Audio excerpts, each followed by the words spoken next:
This, this can't be happening, Meri said, barely above a whisper. Her voice was almost inaudible, but in the thick, stifling air of the courtroom, even a whisper seemed to resound.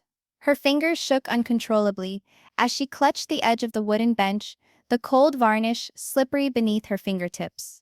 It seemed as though the floor under her feet was shifting, about to engulf her. The gavel of the judge came down once, twice, 3 times, each blow more sharp, more loud, more final than the last. The noise reverberated off the walls like a clap of thunder, echoing back and forth between the tall ceilings and icy marble floor. All heads swiveled to the defendant's table, and there she stood. Robyn Brown. Where once she was the sweet, soft-spoken new wife, who had smiled her way into the sister wives' hearts, she now sat stiff, her own countenance drained of warmth. She dressed in a navy dress that was intended to appear modest, yet the rigidity of her posture betrayed her discomfort. Her own eyes, once bright and warm, were veiled. Though whether it was guilt, fear, or defiance, could not be discerned. A row of reporters scribbled frantically in their notepads. Cameras clicked, their lenses swallowing every detail. The tight line of Robyn's lips, the way she avoided Meri's gaze, the tremor in her hands as she picked at a loose thread on her sleeve. It was nearly fantasy for the family members who had once shared meals laughing together, exchanged gifts at holidays, and prayed together to now sit on either side of a courtroom, a judge sitting like an executioner. The roster of offenses already had headlines nationwide: manipulating family finances to take command of communal assets, isolating Cody from his other wives by dictating his time, communication, and choices, concealment of money destined for the future of the children in secret accounts. It wasn't a money trial. It was the public dismantling of a family dynasty, a family that had sold millions the image of togetherness, love, and devotion. For the other 3 wives, being here was like seeing a house they had constructed with their own hands burn down, and the match in the hand of the arsonist belonging to someone with whom they had shared a sisterly bond. Christine sat right behind Meri, hunched over with her shoulders, and hands clasped around a fat manila folder filled with paperwork. Within it were years' worth of bank statements, printed messages, and screenshots, the sort of proof that could strip away the final shred of innocence from the woman at the defendant's table. Her eyes shone, but she blinked furiously, unwilling to let tears fall. This was not the time for weakness. Next to Christine, Janelle sat ramrod straight. Her jaw was clenched so tightly it was a wonder she didn't crack a tooth. She had never been one for public displays of emotion, but the stiffness in her neck, the way she crossed her arms tightly against her chest, spoke volumes. And then there was the vacant spot, the lone seat where Cody Brown should have sat. But it remained open. A murmur spread throughout the courtroom. Where was he? The man at the center of this naughty mess of love and betrayal. Before anyone could wonder, the bailiff's voice interrupted the air. All rise. Everyone stood at attention when the judge came in, an older woman with piercing eyes and a serious face. She had an air of authority about her that commanded respect. She did not look at Robyn as if she were a reality television star. She looked at her like any other defendant who would be held accountable for her actions in this room. When she spoke, her voice was firm and measured. Now the case of Brown versus Brown will be heard by this court. The echo of those words somehow lingered much, much longer than they ought to have. Brown versus Brown. It was not merely a court case, it was symbolic. The family name now divided against itself. Meri swallowed hard, her throat tight. Memories flashed unbidden in her mind. The first time she met Robyn, standing in the doorway with that shy smile, the awkward but hopeful early days when they all tried to blend their lives, the children playing together in the yard. And then the changes. Robyn pulling Cody aside for private talks. Cody skipping Meri's birthday dinner because Robyn needed him. The moment he told Meri he was divorcing her so he could legally marry Robyn for the sake of the kids, he'd said. But the ache that gripped her now wasn't just from those past wounds. It was from the realization that maybe this had been planned all along. Christine leaned forward, her voice a murmur. Meri, are you prepared for this? Meri didn't respond. Her gaze was fixed on Robyn, seeking any glimmer of regret. But Robyn's eyes remained cast down, a focus fixed on the shiny wood of the defense table. The prosecutor started to read, laying out the charges in stark, damning terms. "This is not just a question of poor judgment," he stated, his voice crisp. "This is a calculated betrayal." Throughout several years, the defendant Robyn Brown manipulated access to shared funds, opened secret accounts, and redirected money that was supposed to be spent on the care and education of multiple children. She did this while systematically closing off emotional and physical contact between Cody Brown and his other wives. This was not an accident. This was strategy. Gasps erupted from the gallery. The judge held up a hand for order. Christine's knuckles were white on her folder. Janelle narrowed her eyes. The prosecutor's tone lowered to a deeper, sharper one, and when questioned, the defendant claimed innocence in every sense, even as evidence grew. Even as her actions destroyed a family that was already reeling from the effects of jealousy, imbalance, and suspicion. Robyn's lawyer stood up, protesting, but the judge shushed him. "You will get your turn." When the opening statements concluded, Meri felt the most peculiar sensation, like she was simultaneously in the courtroom and outside of it, observing her life unfold like one of those stressful court dramas on TV. But this wasn't a script. No do-overs. And the hurt wasn't pretend. When the judge summoned the first witness, the bailiff's voice boomed out. "Meri Brown, come forward." Meri slowly stood up, her heart thudding so hard she could hear it in her ears. When she moved toward the witness stand, she felt the weight of every eye in the courtroom on her. Each step felt like there was resistance from the air itself. Deep inside, she knew. Once she testified, there was no turning back. The truth would be revealed, and whatever remained of their family, their name, their tie, would be irreparably altered. And in that instant, Meri understood something terrifying. This wasn't a trial. It was an ending. The wooden witness stand seemed colder than Meri had anticipated. She rested her right hand on the Bible, pledged to tell the truth, and then settled into the chair, attempting to ignore the dozens of eyes fixed upon her. The judge nodded. "You may proceed." The prosecutor, a sharp-eyed man with a calm but measured voice, moved forward. He adjusted his tie, then looked Meri straight in the eyes. "Mrs. Brown, for the record, how long have you known the defendant?" Meri's throat constricted. "Here it is." She breathed in deeply. "Since 2010, she stated, her voice shaking but audible. "That's when she became part of our family." "And how would you characterize your relationship at the beginning?" the prosecutor inquired. Meri's eyes darted toward Robyn. For an instant they caught each other's eye. Robyn's face unreadable, almost blank. "Beginnings?" Meri replied slowly. "It was warm. I opened my arms to welcome her. I thought she was my sister. We prayed, we laughed together.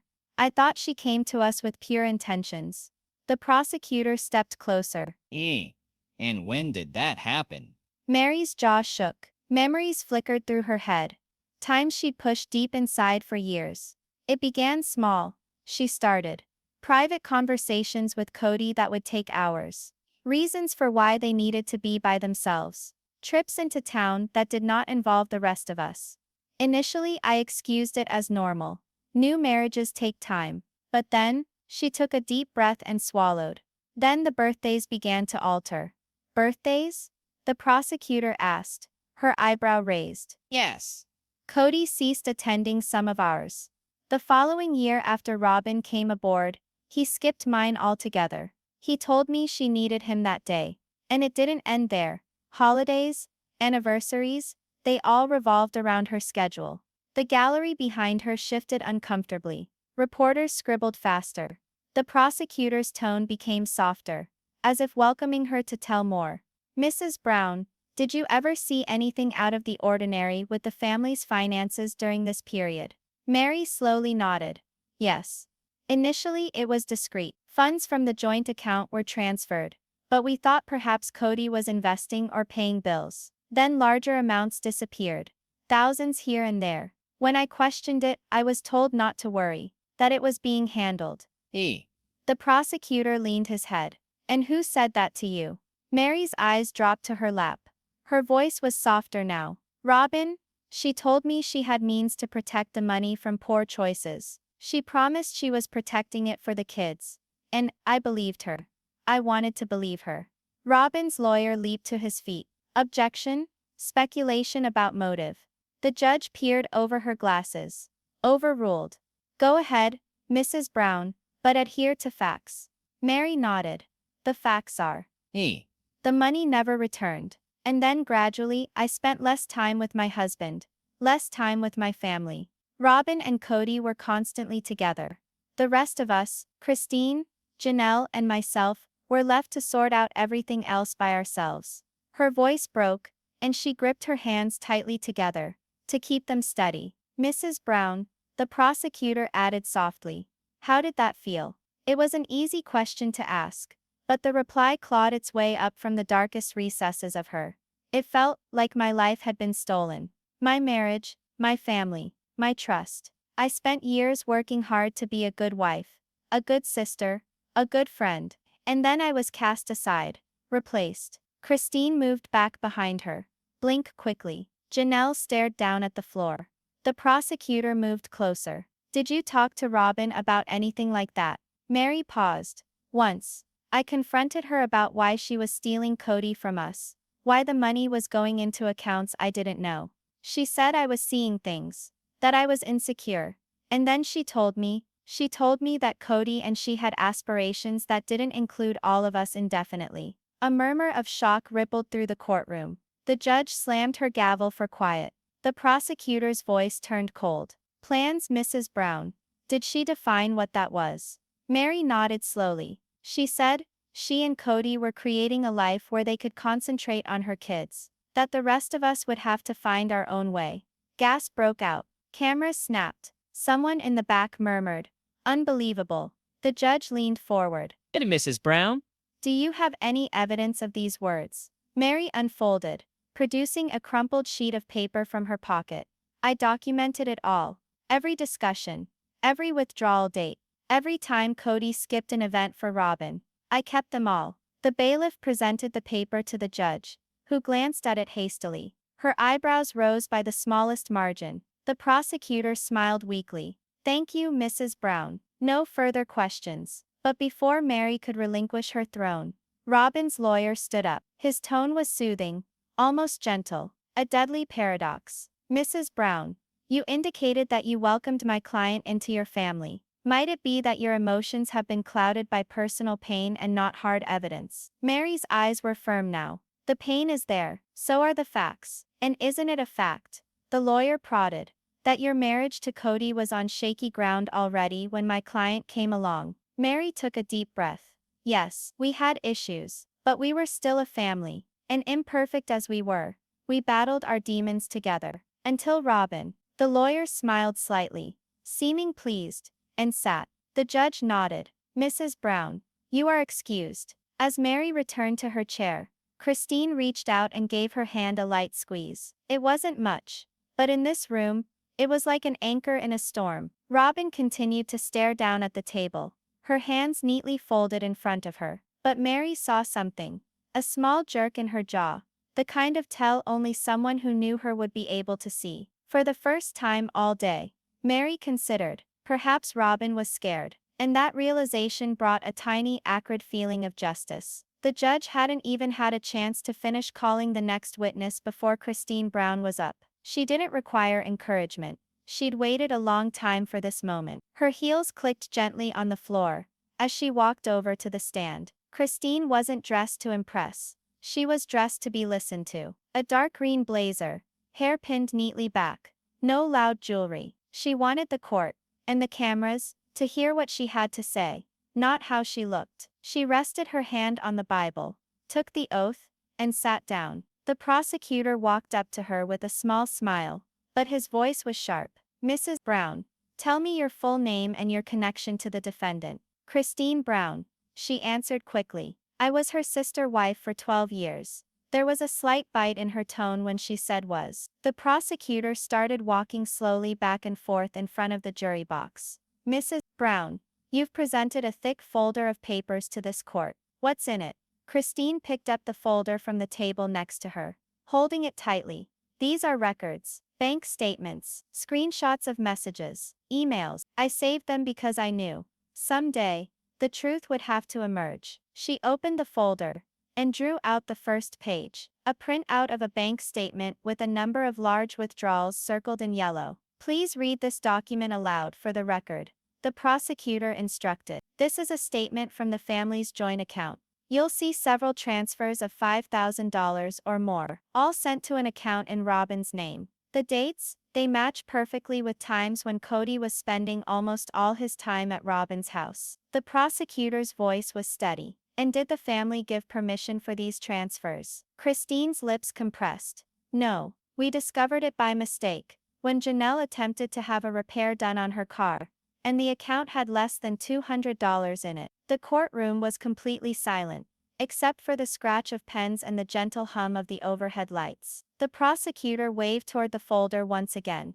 Do you have more instances? Christine produced a few more papers, each a record of large amounts transferred from the family account to Robyn's personal account, usually just before major purchases. A luxury car, a week's getaway to Sedona, new furniture being delivered to Robyn's house. She did not yell, but her words hit with the force of a sledgehammer. This isn't a single screw-up. It's a pattern, a deliberate one. Robyn shifted uncomfortably from the defense table. Her lawyer leaned forward to whisper something in her ear, but Robyn's jaw remained clenched. The prosecutor nodded. Mrs. Brown, you were a member of this family for years. Why didn't you say something sooner? Christine took a sharp breath, her hands clenching on the edges of the papers. Because I was afraid. Not of Robyn, but of what would happen to the family if I spoke up. We already had cracks, jealousies, misunderstandings. I thought, perhaps if I kept quiet we could still manage to cling to it. But the truth is, she paused, her voice trembling. The truth is, by keeping quiet I allowed the damage to grow. Behind her, Janelle closed her eyes, as if the words were too personal. The prosecutor took a step forward. And when you did decide to come forward, what was different? Christine's eyes darted to Meri, then returned to the prosecutor. I realized there was nothing left to protect. The family was already lost. The man we all married, he wasn't ours anymore. He was hers. A low murmur cut through the crowd. The judge rapped her gavel once for silence. The prosecutor slightly lowered his voice. Mrs. Brown, you're making a serious accusation that Robyn not only redistributed family funds but also systematically isolated Cody from the rest of you. Do you have evidence of that? Christine dived into the folder again and retrieved printed text messages. They're between me and Cody, and between me and Robyn. You can view how she manipulated access to him. She'd say he was too busy to speak. Then I'd see that he'd been at her house all day. She'd say he had to rest, then take pictures online of them on a date. The prosecutor accepted the papers and passed them to the bailiff, who took them to the judge. The judge read through a few pages, her face expressionless, but the hesitation she had before placing them on the desk was apparent. The prosecutor faced Christine once more. Mrs. Brown, in your opinion, what was the motive for all of this? Christine paused. I believe she needed control of Cody, of the money, of the family image. She didn't want to be included in the family. She needed to be the family. Robyn's lawyer sprang up. Objection, speculation. The judge looked thoughtful for a moment before saying, sustained. Jury will ignore the witness's personal opinion. Christine's gaze remained fixed on Robyn. Even in silence, the burden of what she had to tell her was evident. The prosecutor turned to his final page of notes. One last question. Mrs. Brown, if this court makes its decision in your favor, what do you hope will occur? Christine's response was swift. I don't want revenge. I just want the truth on record. I want the kids, all of them, to know what happened, and I want to make sure it never happens again. The prosecutor nodded. No further questions. The judge waved toward the defense. Your witness. Robyn's attorney rose, moving slowly toward the stand. Mrs. Brown, you've told me you were fearful of speaking out because it could damage the family. Isn't it also true that you quit Cody by choice? Christine's shoulders went rigid. Yes, I quit. But I quit because the marriage was effectively over in all but name. And you hold my client responsible for that. Christine hesitated. Not at all.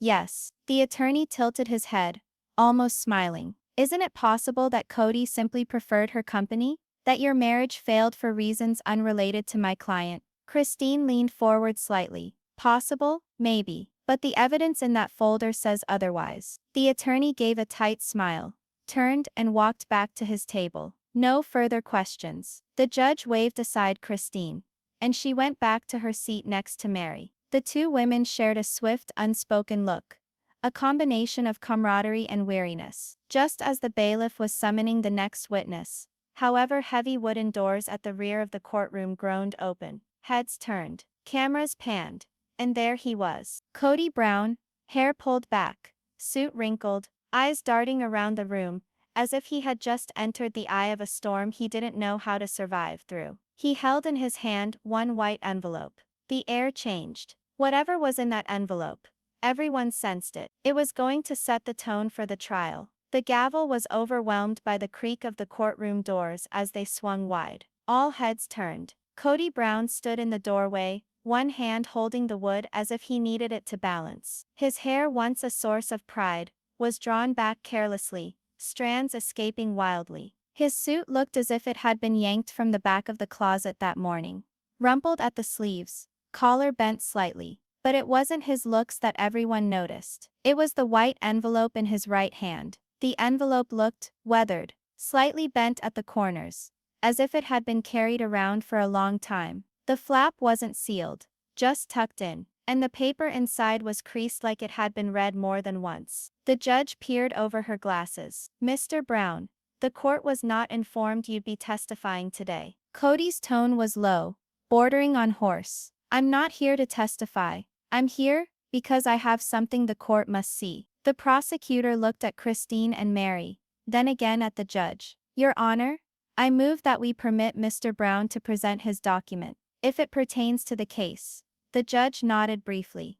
Very well. Come forward. Cody walked forward, every step ringing out in the silence. He gave the envelope to the bailiff, who took it to the judge. She opened the letter slowly, smoothing out the wrinkles with both hands before reading it in silence. The quiet in the room became more oppressive with each second. Reporters had ceased writing. Cameras had ceased clicking. Everyone waited for the reaction of the judge. When she finally did look up, her face had changed. It wasn't shock precisely, but it was close. This letter was written close to 2 years ago, she told him. Mr. Brown, did you author this? Cody nodded once. Yes, Your Honor. Every word. The judge looked at the lawyers. I'm going to read it into the record. It is important. She cleared her throat and began. To whom it may concern, if any harm comes to me, or if the finances of our family are called into question, I need to make my wishes known. I have directly given instructions for massive amounts of money from our shared family account to be transferred into an account in Robyn's name. I did this to keep the money safe from what I believed was irresponsible spending on the part of the other wives. I trust Robyn to safeguard this money for the benefit of my children and for the future of our family. Cody Brown. A collective intake of breath swept the courtroom. Meri's hands gripped the bench so tightly her knuckles turned white. Christine's jaw dropped. Janelle's eyes darted from Cody to Robyn like she was trying to decide who was worse in this moment. The prosecutor moved swiftly forward. Your Honor, this alters the circumstances but not the result. Even assuming Mr. Brown approved the transfers, the question is, were those monies applied to the family or for his own benefit? The judge nodded. Understood. Mr. Brown, do you have anything further to put before us than this letter? Cody looked over at Robyn, his gaze weakening. Nearly apologies. I trusted her. I still trust her. But I can't say I didn't watch closely enough. I don't know where it all went. That's the truth. Christine's words spilled out before she could bite her tongue. You don't know? You gave her our future and you didn't double check. The judge slammed the gavel down. Mrs. Brown, you will not speak out of turn. Robyn finally stirred. She twisted her head to look at Cody, her mouth compressing into a line. The passing look between them was instant, but it crackled. Loyalty, anger, and something unsaid. The prosecutor spoke to the judge. Your Honor, with your permission to enter Exhibit 19, our breakdown of expenses on the money that was transferred. The judge approved it, and the bailiff delivered a thick report. The prosecutor went to the summary page. Our staff has tracked more than $300,000 from the family account into Robyn Brown's individual account over a period of 18 months. Within weeks of each transfer, major purchases were made. A high-end SUV worth $72,000. A Hawaiian vacation costing almost $20,000. And more than $40,000 in debt payments. None for common family expenses. The words hit like sledgehammers. Robyn's lawyer objected. Objection: those were expenditures for the benefit of her children and household, which belonged to the family. The prosecutor didn't blink. The children? Yes. The rest of the family? Absolutely not. And the trend indicates no attempt to replenish the funds, in spite of pledges made in several taped conversations. The judge turned to Robyn. Mrs. Brown, would you like to respond? Robyn slowly stood up. Her voice quivered only slightly. I never intended to hurt anyone. Cody had me hold the cash. He told me he couldn't trust the rest of them not to blow it all. I spent it to provide my kids with what they deserved. Security, a home, stability. Was I supposed to apologize for taking care of my children? Christine's whisper to Meri was heard by the first few rows. Protecting her kids, not ours. Robyn turned her head, and her eyes caught the comment. Her eyes narrowed, but she remained silent. The judge rapped her pen on the desk. Mrs. Brown, the question here is whether the money was spent improperly. Your intent could be taken into account, but intent alone does not make financial wrongdoing disappear. Robyn's lawyer attempted to interrupt. Your Honor, with Cody's letter the transfers were obviously authorized. The judge stopped him.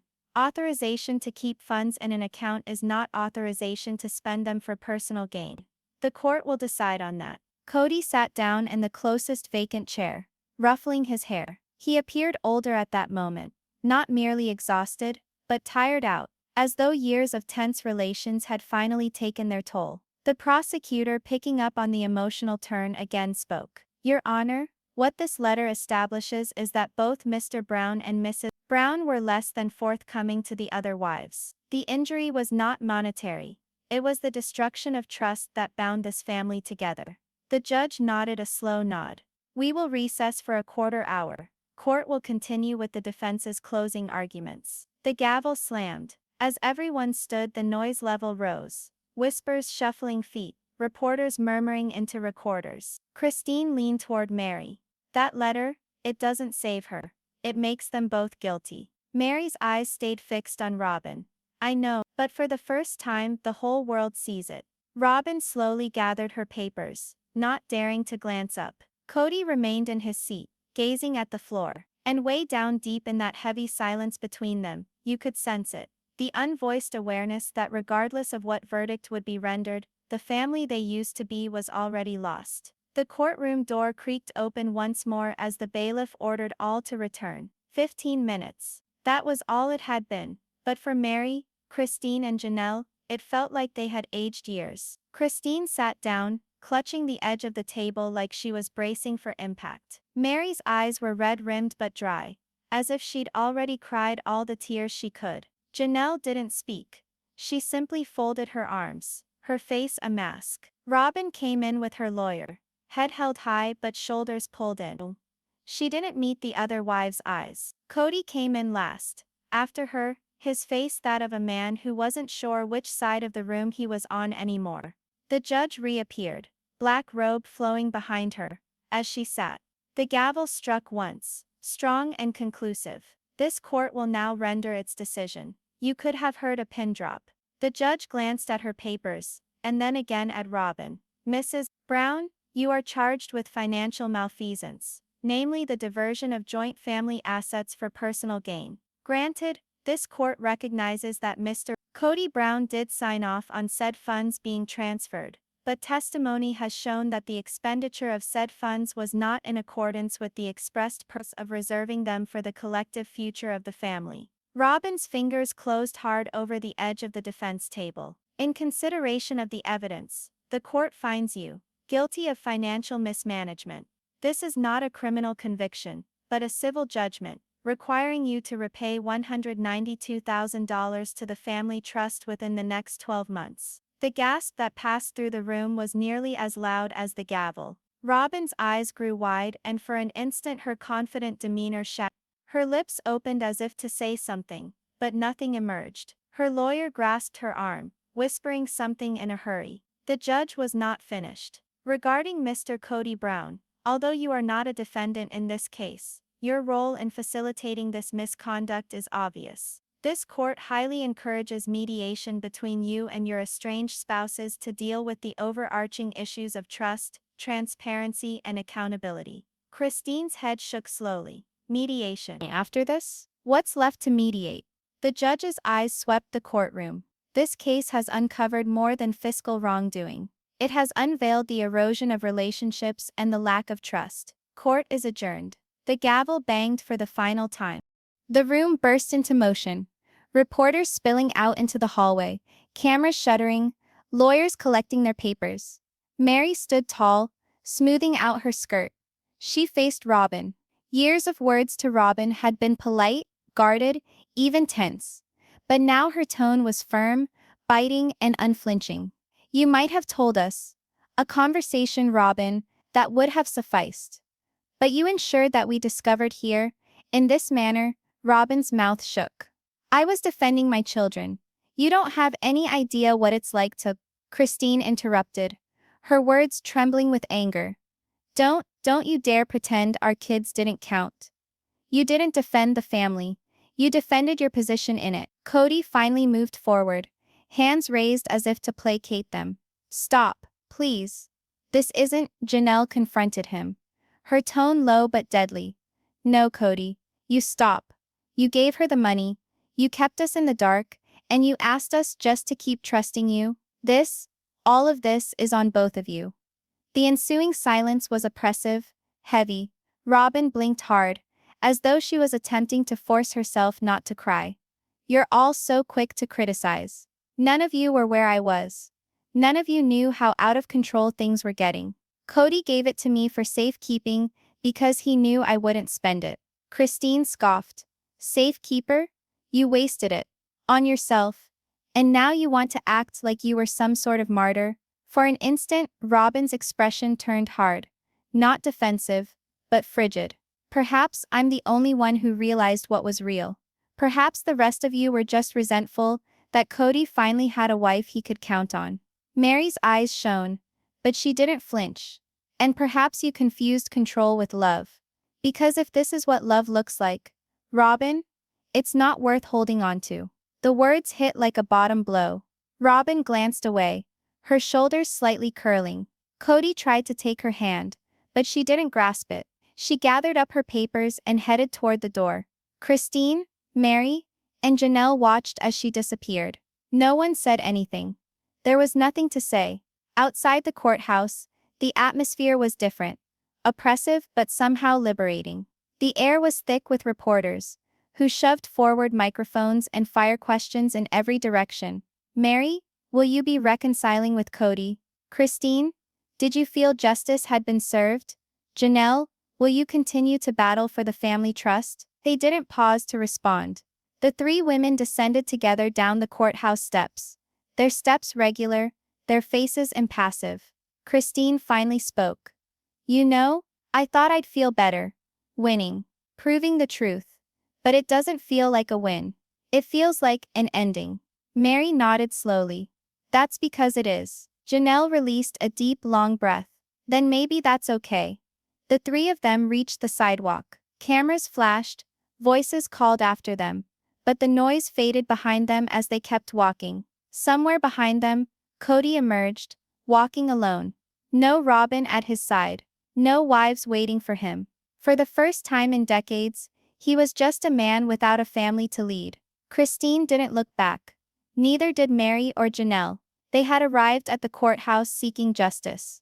What they were departing with was a different story. Closure. And as the sun fell lower in the sky, its shadows stretching across the stairs, the reality was impossible to ignore. The sister wives were no more.